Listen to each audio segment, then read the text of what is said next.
제가 목회자로서 어떠한 말씀을 전해야 될지 한 번 더 상기시켜 주시는 귀한 기도였던 것 같습니다. 여러분은 누군가가 나를 호칭할 때에 가장 황당하고 기분 나빴던 호칭, 나에게 누군가 나를 불렀을 때에 그 호칭이 무엇이었습니까? 야, 너. 혹시 아내한테 너라고 하시는 분 계십니까? 화날 때 너 이렇게 얘기하시는 분 계시나요? 예.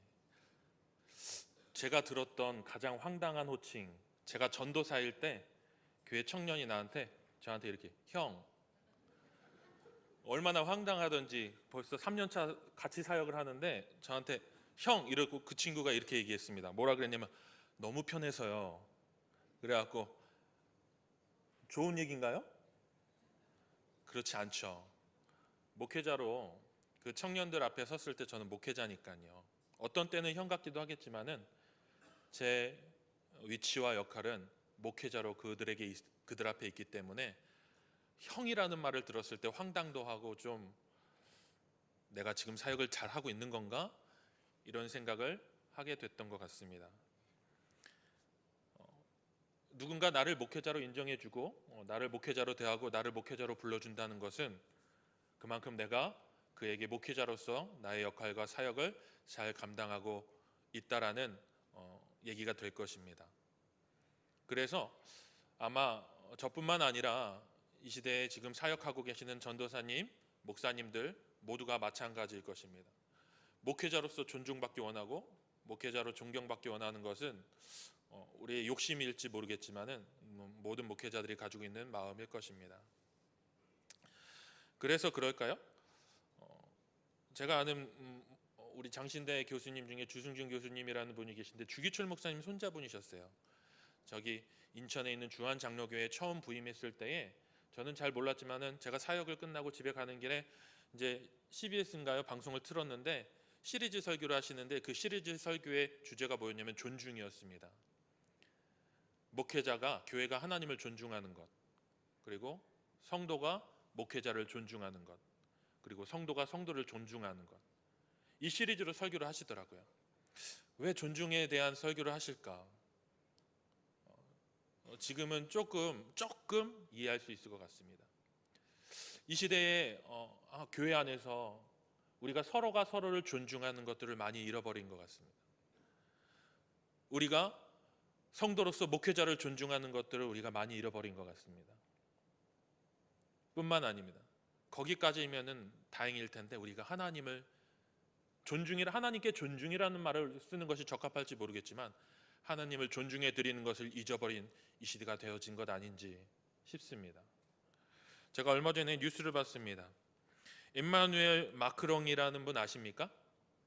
누군지 아세요? 프랑스 대통령입니다. 그런데 이슈가 된 사건이 하나 있었습니다. 임마누엘 마크롱 이 대통령이 한 행사에 참여를 했습니다. 참석을 했는데 어떤 행사였냐면요, 그 샤를 드골이라는 그 프랑스의 전 대통령이 이제 독일 나치에 항전하자라고 국민들한테 방송으로 항전을 독려하는 방송을 했을 때 그 프랑스 국민들이 나치에 그러니까 한 마음이 돼서 이제 저항을 하게 되는 계기가 됐던 그 방송, 그 날짜를 기념해서 이제 프랑스에서는 항전 기념일과 같은 날을 이제 정해서 기념하는 거죠. 그날에는 프랑스 국민들이 같은 노래를 부릅니다. 인터내셔널가라고 해서요, 저항과 관련된 노래를 부르고 그와 관련된 행사에 걸맞게 옷을 입고 그 행사에 참여하게 되는데 그 행사에 프랑스 젊은 청년들이 굉장히 많이 온 겁니다. 근데 마크롱 이제 대통령이 거기에 참석하게 됐는데 그 젊은 청년들 사이에서, 군중들 사이에서 이제 바리케이트가 쳐져 있는데 바리케이트 저 건너편에서 한 젊은 청소년이 헤이 마니 이렇게 외친 거예요. 헤이 마니, 그러면서 이렇게 얘기해요. 잘 지내? 이렇게 얘기한 거죠. 많이 잘 지내? 이렇게. 오늘날로 얘기하면은요, 죄송합니다. MB, JP 잘 지내? 이렇게 얘기하는 거죠. 근데 저는 아직 제가 너무 진보적이지 않아서 그런지는 모르겠지만 제가 맡았던 청소년부 아이들이 뭐 우리 한강 얘기하면서 우리 전 대통령들 약자 불러가면서 막 욕할 때 막 혼냈습니다. 너 내 이름도 약자로 부르면서 한번 해봐. ST 목사님 이렇게 한번 해보세요. 못해요. 사실 이 시대가요, 우리가 살고 있는 시대가요, 존경, 존중을 잃어가고 있는 시대가 되었다라는 것들을 그런 아주 작은 모습들 가운데서 우리가 발견할 수 있는 거죠. 근데 이 청소년이 이렇게 그 대통령한테 딱 얘기했을 때에 수많은 청소년들이 군중들이 있으니까 이 대통령이 그냥 지나갈 수 있지만 돌아서서 그 젊은 청소년 앞에 가갖고 이렇게 얘기했습니다. 네가 지금 있는 자리가 어디이고 네가 지금 어떤 행사에 참여하고 있는지를 너는 알아야 된다는 거예요. 그 젊은 그 청소년 아이가 거기에서 이제 개혁에 관련된 그 노래를 부르고 흥얼거리면서 헤이 많이 했을 때에 대통령이 와서 거기서 훈계를 했습니다. 너는 지금 공식 성상에 있고 네가 있는 이 자리는 프랑스가 항전을 기념하는 공식 행사에 나와 있고 나는 정장 차림으로 있고 너는 머리 추렁추렁 하고 있지만 너가 이 자리에서 어떤 말을 해야 되고 내가 네 앞에 있는 내가 누구인지를 너는 존중해줘야 돼. 알아야 된다라고 꼬집어서 얘기를 해준 거죠. 그 즉시 그 청소년 아이가 그 프랑스 대통령 마크롱을 만이라고 부르지 않고 대통령이라고 이렇게 부릅니다. 그리고 무시유라고 이제 성인 남성을 부를 때 무시유라고 이렇게 부른다는 거예요. 바로 거기에서 수정을 한 거죠. 만약에 여러분들 가운데에 우리 교회에 우리 젊은 아이들이 어린 아이들이 이러한 행동들을 했을 때에 존중과 존경에 대해서 정확하게 그것들을 가르쳐 줄 수 있는 분들이 없다면은 우리 교회의 다음 세대를 누가 바로 바른 길로 인도할 수 있겠습니까? 우리는 우리의 지식으로 우리가 쌓은 지식의 권위로 누군가를 가르치는 것이 아니라 우리가 쌓아왔던 신앙의 연륜으로 누군가를 가르치는 것이 아니라 우리가 하나님을 그만큼 아는 신앙의 깊이와 넓이와 또 말씀의 권위로 그들에게 다음 세대에게 혹은 잘못된 길에 있는 누군가에게 온전한 길, 제대로 된 길, 그가 위치하는 그 자리가 어느 자리인지를 가르쳐 줄 수 있는 자들이 되어야 할 것입니다. 여러분 오늘 말씀의 제목은 경외와 멸시입니다. 이 경외가 무엇인지 아십니까? 경외가 무엇인지 아십니까? 제가 알기로는요 칼빈이 이렇게 얘기를 했어요. 경외는 하나님을 온전히 두려워하는 것과 동시에 하나님을 온전히 사랑하는 것이라고 얘기했다는 거예요. 여러분 인정하십니까? 온전히 두려워하면서 온전히 사랑하는 것. 그런데요 저는 좀 더 간단하게 이것을 조합해서 정리해 볼 수 있다고 봅니다. 온전히 두려워하면서 온전히 사랑한다는 것은 하나님을 하나님으로 인정하는 것이라는 것이죠. 그게 하나님을 존중하는 것이라는 것입니다. 하나님을 하나님으로 인정하지 못한다면은 우리가 이 자리에서 하나님을 예배하는 것은 오히려 하나님을 멸시하게 되는 것이죠. 그럼 여러분 멸시는 무엇이라고 생각하십니까? 멸시. 하나님을 하나님으로 인정하지 않는 것이라는 것이죠. 하나님께서 가장 치욕스러워하시고 가장 분노하셨던 상황들을 우리가 한번 돌이켜 봅시다. 출애굽 당시에 이스라엘 백성들이 하나님을 멸시했던 수많은 사건들을 민수기에서 기록하고 있지 않습니까? 그런데 그 민수기에 기록했던 하나의 사건들을 우리가 다 이렇게 자세히 관찰해 보면은 하나라는 것이죠. 이스라엘 백성들은 하나님과 함께하면서도 하나님을 하나님으로 인정하지 않고 하나님을 그렇게 그들은 대면했다라는 것입니다. 그들에게 일용할 양식을 공급하시는 하나님을 대면했음에도 불구하고 그 공급하시는 하나님 앞에서 원망을 한 것, 하나님을 하나님되이 하나님으로 고백하지 않은 것이죠. 하나님이 내 앞에 있지만 하나님의 이름을 망령되이 부른 것, 하나님을 하나님으로 고백하지 않은 것이죠. 더 나아가서 여러분 이스라엘 백성들이 그 수만 명, 수백만 명이 이 출애굽하면서 나와왔을 때에 이스라엘 백성들에게 하나님이 주신 어떤 체계가 있지 않습니까? 천부장, 백부장, 50부장, 10부장,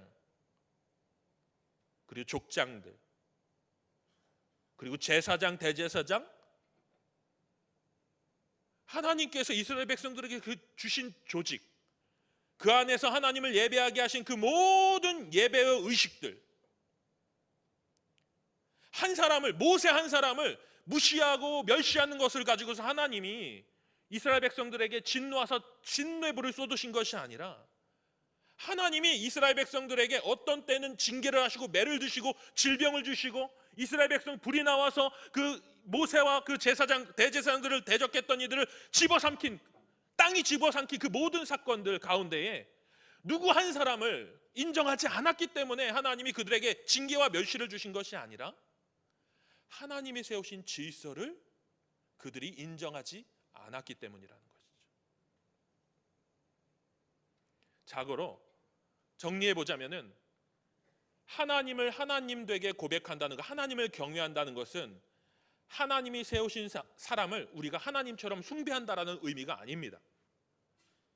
우리는 모두 결점과 흠을 가지고 있고 실패할 수 있는 가능성을 모두 가지고 있기 때문이죠. 교회 안에서 하나님을 온전히 경외한다라는 것은 하나님이 세우신 질서를 우리가 인정한다라는 것입니다. 그 질서 안에 하나님이 이루어 가시고 역사하시는 그것들을 우리가 순종하며 나아가는 것이 바로 하나님을 경외하는 것이라는 것입니다. 인정하십니까? 그래서 우리 옆에 있는 집사님, 권사님, 장로님, 안수 집사님, 심지어는 우리 부서에 있는 전도사님, 저 인정합니다. 제가 처음 사역할 때, 전도사 사역할 때 진짜 못했어요.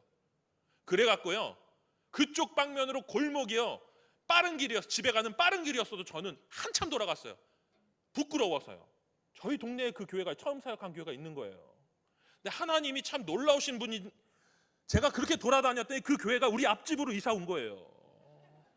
농담이 아니에요. 저희 와이프한테 확인해 보세요. 뭐 100m도 아닙니다. 20m 앞으로 이사를 왔어요. 난 너무 황당했잖아. 피해 다니고 싶어도 그 목사님을 대면해야 되는 거예요, 주일마다. 그만큼 저도요, 처음 사역할 때요, 설교도요, 결론 부분을 맺질 못해갖고요, 3대지 하는데 마지막 대지에서 나 마지막 대지 10번이나 했다니까요. 여러분, 그래도요, 그런 부족한 전도사도요, 같이 사역했던 우리 선생님들이 얼마나 챙겨주고, 얼마나 채워주고, 얼마나 보조해주고, 얼마나 내가 뚫어놓은 구멍들 메꾸어줬는지 저는 기억합니다. 적어도 내가 온전한 사역자로 섰다면은, 그분들이 나를 용납해주지 않았다면, 나를 전도사로 인정해주지 않았다면 저는 이 자리에서 설교도 못했을 것입니다. 항상 감사하고 있습니다. 누군가 저에게 아유, 전도사님, 목사님 같아요 라는 말을 할 때가 있었습니다. 전도사 때예요. 그때에 나한테도 목회자의 향기가 풍기나 보다, 나에게도 목회자의 어떤 모양들이 나타나나 보다 할 때에 잊지 않는 그분들, 내가 설교도 제대로 못하고 내가 1년 계획도 제대로 못 짤 때에, 내가 교회 용어도 제대로 못해갖고요, 비속어가 막 설교하다가 막 나와요.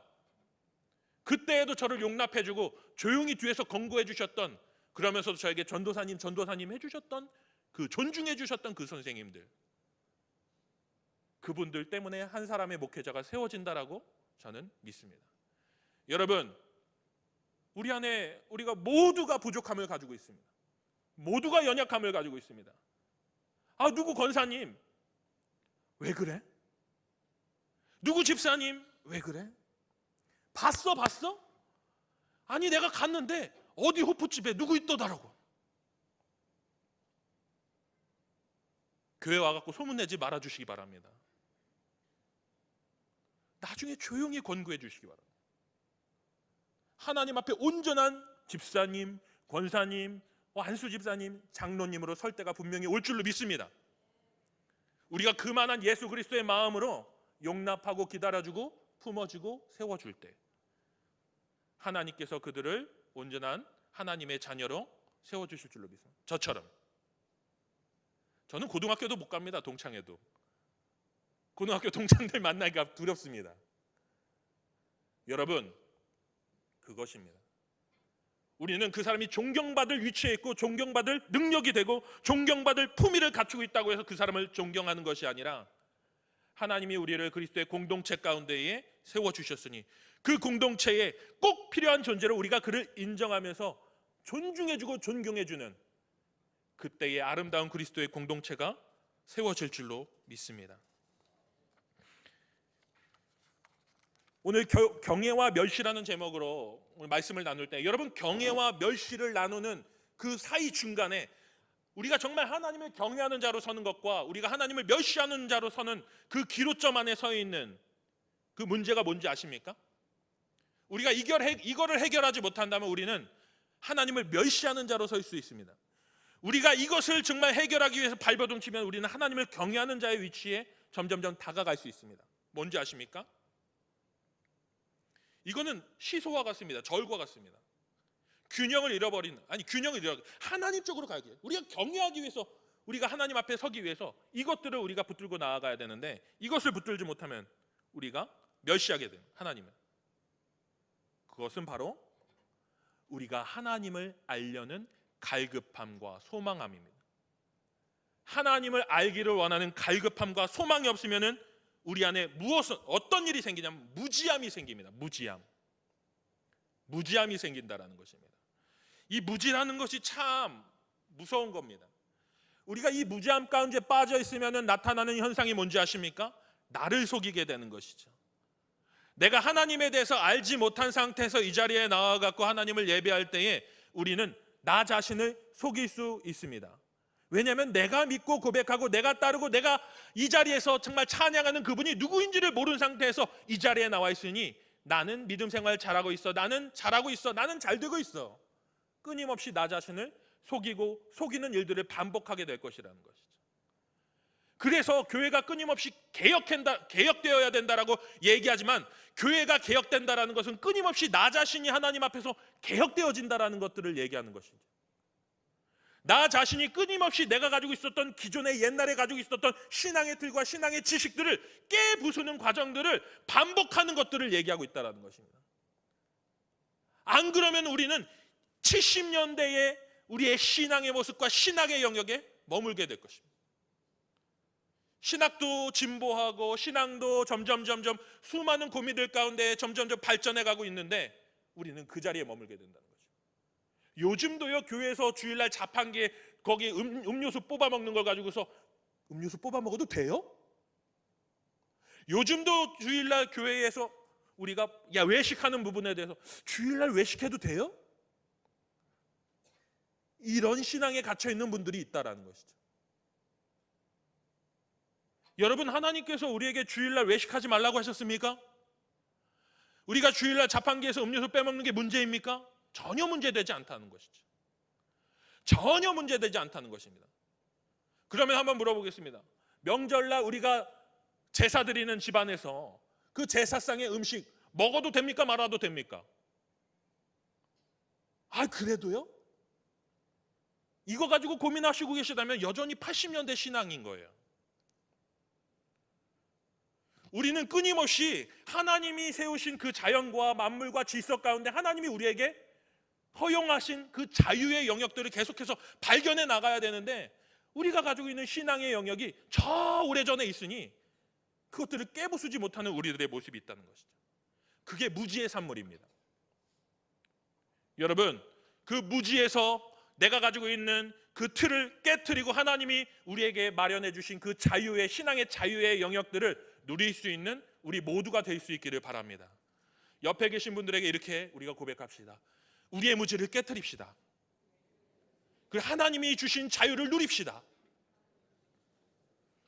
제가 왜 얘기하는지 아시겠죠? 이쯤 되면은 바이블 아카데미 신청하시라는 겁니다. 우리가 하나님을 아는 일들 노력하지 않으면 어떻게 우리가 하나님 앞에서 하나님이 주신 자유함을 누릴 수 있겠냐는 말입니까? 한 가지만 더 얘기해 볼까요? 우리가 얼마나 무지한지요. 여러분, 고르반이라는 거 들어보셨죠? 성경에서 고르반 들어보셨죠? 뭡니까? 하나님께 드림이 되었으면 됐다, 끝이다라는 것이죠. 마가복음에 나와 있습니다. 근데 예수님께서 이 고르반에 대해서 어떻게 얘기하셨죠? 외식하는 것이다, 가식이다, 저거 문제 있다라고 지적하시고 그것에 대해서 우리 예수님께서 그것들을 비난하셨습니다. 이 고르반에 대해서. 그럼 여러분 고르반 얘기할 때 고르반 하나님 앞에 나와서 내가 드림이 되면 끝입니다 라고 얘기할 때에 이게 우리에 대해서 얘기하는 거 아닙니까? 2000년 전에 예수님이 바로 우리의 신앙에 대해서 지적하고 계시는 거 아니겠습니까? 제가 한 부부를 알고 있습니다. 한 부부가요 있었어요. 근데 믿음 좋은 청년과 믿음 좋은 남자 청년과 이 자매가 만나서 결혼을 했습니다. 이 남자가요 굉장히 믿음이 좋은 청년이었어요. 그 교회에 있는 많은 자매들이요 이 형제를 호시탐탐 탐했어요. 결국에는 한 자매, 믿음 좋은 자매가 이 청년과 결혼을 하게 됐습니다. 여러분, 믿음 좋은 청년과 믿음 좋은 자매가 만나서 결혼하면 어떤 역사가 일어나야 되죠? 예? 접시가 깨지나요? 믿음 좋은 자매와 믿음 좋은 청년이 만났으면은 믿음의 아름다운 가정이 세워져야 되는데 3년이 지나니까요 자매가 울면서 목사님한테 온 거예요. 목사님, 저 못 살게 이혼해야 될 것 같아요. 이유 뭔지 궁금하시죠? 뭘 것 같으세요? 남편이 집에 들어오질 않는다는 거예요. 왜 안 들어오는데요? 오락에 빠졌습니까? 아니면 바람 났나요? 아니요. 여름에는 수련회, 유치부, 초등부, 소년부, 중등부, 고등부 수련회 다 가요. 심지어 결혼했는데 청년부 단기 선교까지 쫓아가는 거예요. 한여름 내내 저는 집에서 혼자서 애 보고 있습니다. 이걸 3년 동안 하니까요 도저히 자신이 없는 거예요. 이제 둘째 낳았는데 둘째가 뱃속에 있는데 남편이 집안일 저희 와이프가 저를 째려보는 것 같습니다.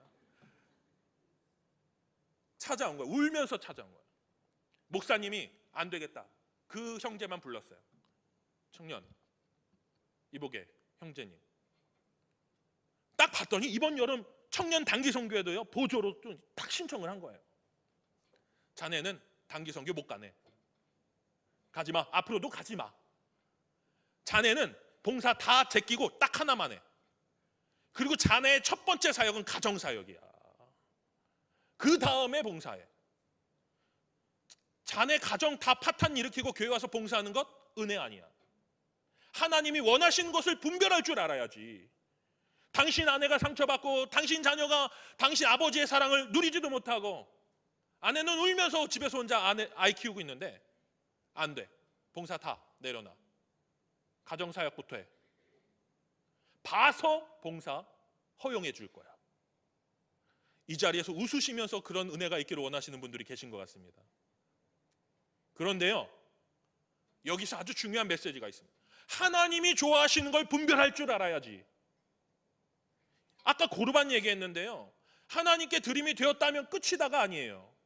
이 안에는 내막이 있어요. 이스라엘 백성들이 출애굽한 다음에 하나님 앞에 그들이 하나님 앞에 드려야 되는 수많은 그 성물들이 있습니다.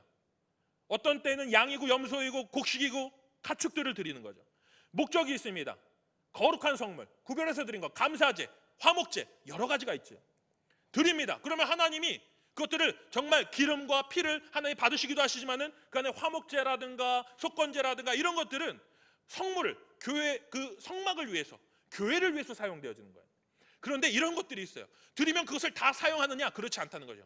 양 바치면 다 잡으면 어떻게 됩니까? 6만 명이 넘는 사람들이 다 피바다가 되겠죠. 성막이. 그러니까 그것이 하나님의 것인 것을 고백하면은 이 바친 사람이 그것들을 대리인으로서 자기 집에 이제 거룩히 구별해 놓는 거예요. 땅이 될 수도 있고 물건이 될 수도 가축이 될 수도 있는 거죠. 그러니까 자기 집에 거룩하게 하나님 앞에 드린 거룩한 그 물건들이 자기 집에 있는 거예요. 토지일 수도 있고. 근데 나중에 이것이 점점점 내려오면 바벨론 포로기가 지나오면서 이스라엘 백성들이 하나님 앞에 그것들 자기의 신앙을 고백하기 위해서 바치는 것들이 전통이 된 거예요. 그런데 예수님 당시 어떤 일이 일어나냐면요 세리들을 통해서 세금을 걷어가고 성전에서 뭐 날마다 드려야 되는 꼭 드려야 되는 그런 성전세가 또 있으니까 성전세가 있어요. 또 절기가 되면 또 드려야 돼요. 그럼 어떤 일이 벌어집니까? 이 사람들이 그 중에서 한두 가지만 드리든지 한 가지만 드리든지 부담이 되니까요. 그러니까 성전을 일하는 제사장들이 이것들을 전통으로 딱 규정해 놓은 거예요. 하나님 앞에 드리면 됐다. 더 이상 묻지 마라. 그런데 여기다 악용하는 사람들이 생겼어요. 자식들 중에서. 부모님 앞에 자신의 재물을, 자신의 가지고 있는 것들을 가지고서 부모를 봉양하고 돌봐야 되는데 부모님하고 살이 안 좋은 사람들, 돌보기 싫은 거예요. 땅이 있고 재산이 있고 양이 갖추고 있는데 그거 팔아갖고 부모님 배 채우기 싫어. 그러니까 성전에 가갖고 바쳐버리는 거예요. 나쁜 사람들인 거죠. 예수님이 누구를 비판한 건지 아십니까? 성전에서 이것을 전통으로 해서 성전에 들어오는 것들을 고정시키려고 했던 당시에 부패한 바리새인들, 대제사장들, 그리고 하나님이 오계명, 하나님이 내 부모를 공경하고 모시라고 말씀하셨던 그 말씀을 온전히 지키려고 하지 않았던, 편법으로 그것들을 정당하게 지키려고 하지 않았던 당시에 온전한 신앙에서 멀어져 있는 이스라엘 백성들, 성전만 비판한 것이 아니라 말씀에서 멀어진 백성들까지 같이 하나는 우리 예수님께서 지적하신 거예요. 그런데 오늘날 교회를 개혁하고 교회를 우리가 바로 세워야 한다라고 얘기하는 많은 사람들이요, 이것을 한 부분 가지고서만 빗대어서 교회를 어떤 공격하는 말씀의 도구로 사용하는 이들도 있다라는 거예요. 결코 말씀은 치우치지 않습니다. 결코 말씀은 한 곳으로 치우치지 않습니다. 그 중심에서 모두를 아우르는 것이 하나님의 말씀인 줄 믿습니다. 여러분, 그것을 우리가 모르기 때문에 우리가 이 시대의 수많은 정치적인 이념과 논리들 가운데에, 수많은 언론의 소리들 가운데에 이로 치우치고 저로 치우치고 막 좌지우지가 되는 것이죠. 말씀 앞에 바로 서서 세상의 소리에 흔들리지 않는 하나님 백성이 될 수 있기를 바랍니다. 우리의 무지를 깨트리고 이 시대의 소리를 분별할 수 있는 하나님 백성들이 될 수 있기를 바랍니다. 온전히 하나님을 경외하는 하나님 백성들 될 수 있기를 바랍니다. 그러면 어떤 일이 벌어지냐면요, 우리가요 하나님을 정말 하나님으로 고백하는 놀라운 역사가 일어납니다. 그런데요, 우리가 말씀을 사모하는 과정만 반복했을 때 이런 일이 벌어지는 것이 아니라 정말 저 밖에 있는, 교회 밖에 있는 믿음을 갖지 않았던 사람들도요, 하늘의 별만 바라봐도요, 야, 이 별을 바라보고 이 우주를 바라보면 이거는 누군가 이 질서를 만들지 않으면 안 되겠다라는 그 정점에 이르렀을 때에 초월적인 존재를 궁금해하게 된다는 것이죠. 우리가 기업을 운영하시는 분들도요, 막 기업을 하다 보면 어떤 때는 내가 아무리 완벽한 계획을 세워도요, 이게 안 될 때가 있고, 정말 어이없이 정말 안 될 것 같은데 뒤에서 빵빵 터지는 경험들을 할 때, 이거는 도대체 누가 계획한 거지? 여러분, 어떤 한 영역에 몰입하고 연구하다 보면은 결국에 삶의 지혜가 정점에 달했을 때에 절대자를 찾게 되는, 절대자의 초월자를 우리 직면하게 되는 그 시점이 오게 된다는 것입니다. 여러분, 스티브 잡스 아시죠? 스티브 잡스가 마지막에 죽기 전에 했던 말이 많은 사람들에게 감명을 주고요, 마음을 울렸습니다. 스티브 잡스가 기독교인이 아니에요. 그리스도인이 아니라는 거죠. 한번 읽어드릴까요? 이제 나는 압니다. 이렇게 얘기했어요. 이제 나는 압니다. 우리가 삶을 영위할 수 있는 만큼 충분한 부를 축적했을 때 우리는 부와 상관없이 다른 것을 추구해야 합니다. 그것은 좀 더 중요한 다른 것이어야 합니다. 그것은 아마도 인간관계, 예술 혹은 어릴 적의 꿈일 수도 있습니다. 부를 쫓는 것을 멈추지 않으면 나처럼 뒤틀린 사람이 될 것입니다. 본인 스스로를 반성했죠. 그리고 이렇게 얘기했습니다. 하나님은 우리에게 부에서 오는 환상이 아닙니다. 모든 사람의 마음에 있는 사랑을 느낄 수 있는 감각을 우리에게 주신 분이 하나님이시다. 이렇게 고백을 했어요. 결국 부를 축적하는 것이 인생의 목적이 아니라 더 고귀한 것을 우리에게 주셨는데, 인생에서 그것들을 우리가 누릴 수 있는 기회가 있는데 그것을 주신 분이 하나님이라고 고백했다라는 것입니다. 이렇게 한 영역에서 정말 자신의 인생을 매진했던 사람도 결국에 하나님을 발견하게 되는데, 교회에서요 우리가 주일날 4번 예배드리고 수요일날 1번 예배드리고 금요일날도 와서 예배드리고 일주일에 새벽마다 나와서 하나님 앞에 기도드리는데, 그럼에도 불구하고 하나님의 놀라운 영역을 발견하지 못한다면은 그것은 있을 수 없는 일이라는 것이죠. 하나님의 놀라운 은혜들을 우리가 직면하고 맛보고 누릴 수 있는 자들이 될 수 있기를 바랍니다. 여러분, 저는 언론과 미디어를 그렇게 신뢰하지는 않습니다. 믿지도 않습니다. 여러분, 착한 언론이 있겠습니까? 미디어, 언론에 착한이라는 단어는 절대로 적용할 수 없습니다. 그럼 공정한 언론은 있습니까? 공정한 언론은 있을 수 있겠죠. 공정한 언론은. 그렇지만 공정하다라는 것은 세상의 입장에서는 공정한 것이지만 이가 신앙의 영역에서도 공정하다라고 얘기할 수는 없다라는 것이죠. 이해하셔야 됩니다. 한 가지 예를 들어보게요. 세월호 당시에 저번에도 한번 말씀드렸지만은 구원파가 집중 타겟이 됐습니다. 이 모든 문제를 구원파의 유 씨가 이 모든 문제를 발생시킨 시발점이라고 모든 언론들이 얘기했습니다. 모든 언론의 주제가 그 문제였죠. 그런데 결국에 최근에 와서는 언론은 구원파 그 교회가 오히려 피해자인 것처럼 보도하는 것들을 봅니다. 여러분, 착한 언론은 없습니다. 그 언론이 쫓아가는 이념과 가치에 따라서 그것이 착하게 비춰질 수도 있고 공정하게 비춰질 수도 있습니다. 그래서 우리 그리스도인들은 세상의 소리에 좌지우지 되는 것이 아니라 세상의 소리를 분별할 수 있는 잣대를 가져야 합니다. 그것이 무엇이겠습니까? 저는 그것이 복음이고 말씀이라고 말씀드리고 싶습니다.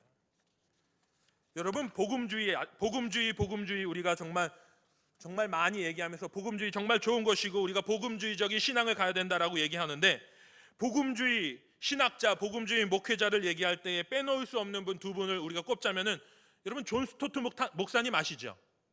존 스토트 목사님 아시죠? 미국에서 존 스토트 목사님과 함께 또 다른 축에 있는 목사님 한 분이 계셔요. 그분이 존 메가더 목사님.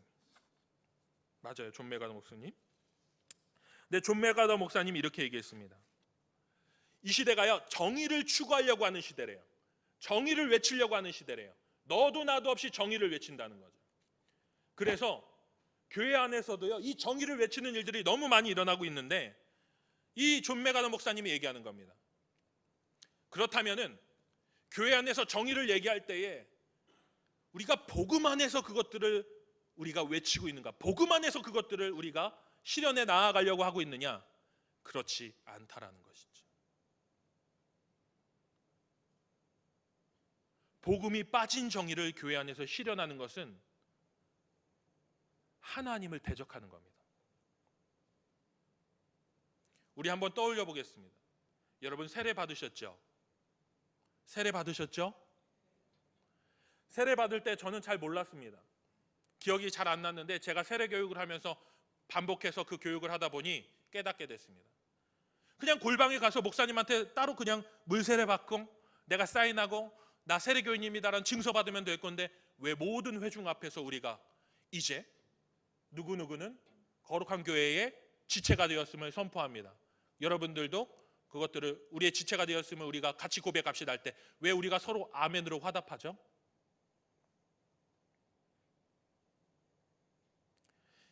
세례받은 자는 내가 그리스도의 지체로, 그리스도의 공동체의 한 일원으로, 한 몸으로서 그 안에 소속되었다라는 것을 스스로 신앙 고백하는 것이죠. 세상의 가치를 뒤로 하고 하나님이 세우신 하나님의 질서 가운데 순복하는 인생을 내가 그때부터 시작하겠다라는 고백을 하는 것이죠. 그래서 우리는 이전 삶이 죽고 그리스도 안에서 새 삶을 사는 시작이 거기에서부터 시작됐다라고 고백하는 것이죠. 아닙니까? 맞습니다. 그런데요, 세례 받은 자뿐만 아니라 우리 모두도 마찬가지라는 것이죠. 그가 우리의 공동체 가운데 들어올 때에 바로 그가 우리의 지체가 되고 우리의 한 일원이 되고 우리의 한 형제와 자매가 됨을 우리가 고백했다라는 것이죠. 그는 이제 우리의 형제입니다. 나의 자매입니다. 나의 어머니가 되고 아버지가 되고 우리는 하나의 그리스도인이 됩니다. 우리 모두가 그 안에서 같이 고백했다는 거죠. 그래서 우리는 연약한 자를 볼 때에 외면하고 나 몰라라 하는 것이 아니라 그에게 찾아가는 것이고 그를 일으켜 세워주는 것이고 그를 우리가 품어주는 것이라는 것입니다. 그것은 육체의 연약함뿐만 아니라 정신적인 연약함뿐만 아니라 신앙적인 연약함까지도 얘기하는 것이죠. 혹 그러한 위기 가운데 놓여 있는 형제와 자매가 있다면 여러분, 우리 형제처럼 그에게 다가가서 위로하고 격려하고 훈계하고 그를 그리스도의 공동체가 온전히 뿌리내릴 수 있도록 도울 수 있는 자들이 될 수 있기를 바랍니다. 형제로 대할 수 있기를 바랍니다. 자매로 대할 수 있기 바랍니다. 그때에 하나님께서 긍휼한 마음으로 그 마음을 돌이키시는 역사가 있게 될 줄로 믿습니다. 여러분, 우리는 하나의 공동체입니다. 우리가 하나님 앞에서 하나님을 온전히 알고 경외하고 알려는 노력들을 하지 않는다면 우리는 하나의 공동체로 우리를 보는 것이 아니라 개별적인 한 사람의 신앙인으로서, 그래, 네 신앙은 네 신앙, 내 신앙은 내 신앙, 그렇게 서로를 바라볼지도 모릅니다. 하나님을 알면 알수록 연약한 자를 우리는 품는 공동체가 될 것이고, 하나님을 알면 알수록 내가 하고 있는 행동이 누군가에게 상처가 된다라는 것들에 대해서 두렵고 떨리는 마음으로 조심하는 자가 될 수 있습니다. 더욱 성숙한 자가, 더욱 깨어있는 자가 하나님 앞에서 더욱더 겸손히 낮아지고 더욱더 신중한 그리스도인으로 세워질 줄로 믿습니다. 이 자리에 있는 우리 한 사람 한 사람이 그러한 신앙인이 될 수 있기 바랍니다. 하나님을 더욱 아는 일, 하나님 안에서 우리의 무지와 우리의 정체되어 있는 것들을 깨트려서 참 그리스도인, 정말 예수님을 닮은 자들로서 세워지는 우리 한 사람 한 사람들이 될 수 있기를 바랍니다. 하나님께서 우리 교회를 정말 거룩한 교회로 세워주실 줄 믿습니다. 우리 옆에 계신 분에게 이렇게 고백합시다. 우리 서로 품어줍시다. 우리 서로 용납합시다. 그리고 우리 서로 더욱더 낮아집시다. 낮아지긴 싫으십니까? 더욱더 낮아집시다. 하나님께서 더욱더 하나님의 그 놀라운 비밀들을 알게 해주시고 우리가 하나님 앞에 더욱 깨어짐으로 정말 온전히 하나님을 경외하는 자들로 우리를 세워주실 줄로 믿습니다. 그런 공동체로 우리 동부교회가 세워질 때에 우리 교회뿐만 아니라 이 지역이 한국교회의 정말 회복의 모델이 되는, 그리고 부흥의 모델이 되는 우리 동부교회가 될 줄로 믿습니다. 기도하겠습니다. 사랑이 많으신 아버지 하나님, 우리는 참 무지합니다. 우리가 알고 있는 것이 전부인 줄 알면서 그렇게 신앙생활했던 우리의 무지가 있습니다. 그런데 아버지 하나님, 우리는 주님의 공동체로 부름받은 자들임을 우리가 너무 잘 알고 있습니다. 하나님이 세우신 질서 가운데에 그 질서에 순복하는 자들로 우리를 부르셨다는 사실을 우리는 너무 잘 알고 있습니다. 그러나 어느 순간 우리의 무지로 인해서 그것들을 모두 잊고 한번 질서를 깨트렸던 우리들의 모습이 있었음을 또한 고백하며 회개합니다. 주님의 놀라운 비밀들을 우리가 밝게 할 수 있도록 말씀을 조명하여 주시고 깨우치게 하여 주시고 더욱더 성숙한 그리스도인으로 설 수 있도록 은혜를 내려 주시옵소서. 우리가 나 스스로를 드러내는 자가 아니라 더욱더 낮아지고 더욱더 우리의 마음을 열고 품고 아버지 용납하는 자들이 되어서 정말 우리 교회, 정말 아름다운 교회로 더욱더 성장해 나아갈 수 있도록 인도하여 주시옵소서. 주님께서 함께하여 주실 줄 믿습니다. 예수님의 이름으로 기도합니다.